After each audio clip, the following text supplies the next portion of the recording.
Good evening. So another end of the week, another Friday, and it leaves me just to do a quick wrap up for you for the week.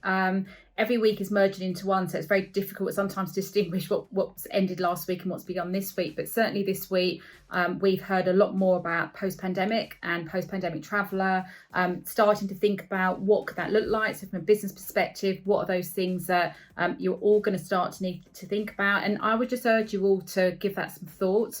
I think we have to be honest with ourselves that the world has changed. The extent of that, we don't know. But I always think that the better prepared we are for change, no matter how scary that is, then the better place our business will be in. So certainly to think about what potential changes will you need to be making in your business and what will you need to be thinking about to service a post-pandemic traveller.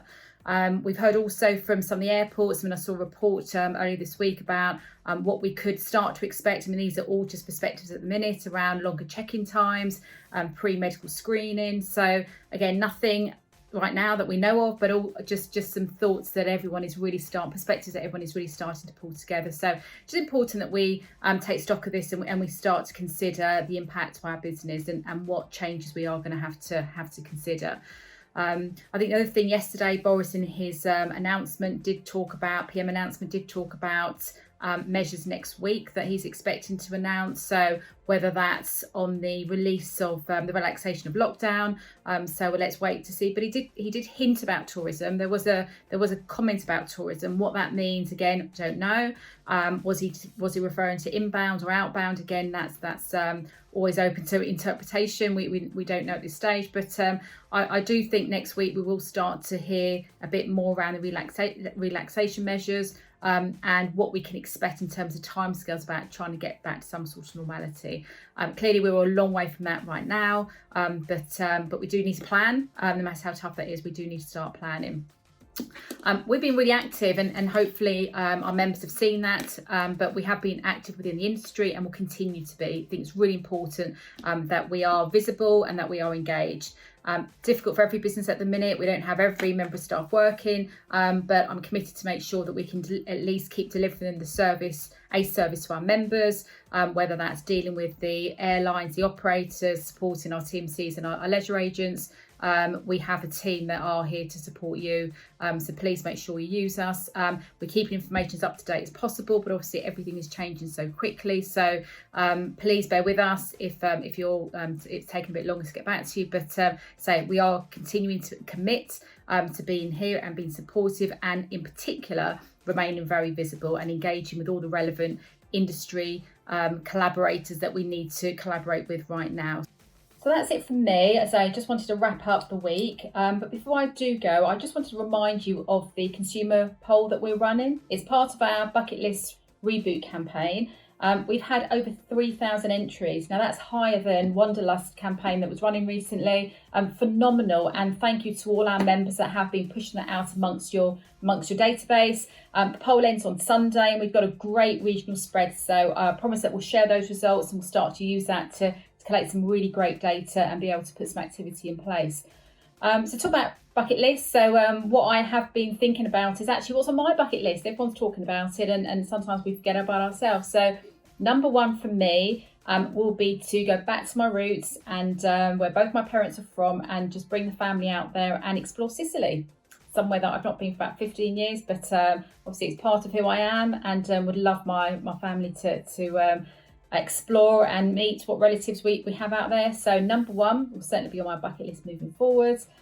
Number two, it's one of the first long haul destinations I went many years ago, and have been back several times, but again I haven't been for a long time, and certainly somewhere that I've wanted to go before we were in lockdown, but back to New York. So New York, would absolutely love to go back to the Big Apple. And number three, I was really fortunate to explore or to take the opportunity to go on a river cruise last year, and actually I was really sold. I thought it was a great way to experience a destination, not to necessarily be out in the big ocean, but to explore some of the smaller towns that were some of the smaller ports that you could go into on the river, that were inland and obviously on the river. And I would absolutely love to do the Mekong. I would love to explore the Mekong River on a river cruise. So for me, that's my top number three on my bucket list. Thank you. Hi everyone, John from the Advantage Marketing team here.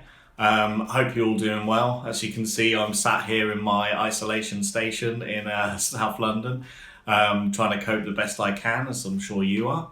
When it comes to my top bucket list destination, as much as I would like to be in St. Lucia with my fiance at the moment, I would have to say Japan. I love the idea of a country that has a mix of sort of lots of technology in big cities, but also the calm, peaceful, sort of temple-based areas as well. It's always somewhere that I've wanted to go. Anyway, I hope you're doing well, and I'll speak to you soon. The trip that is top of my bucket list is New York City. I've been there before, but I can't wait to go back. I want to go across the Brooklyn Bridge, discover Williamsburg, go for a run around Central Park, go and see the Harlem Gospel Choir, and most importantly, have a cocktail on a rooftop.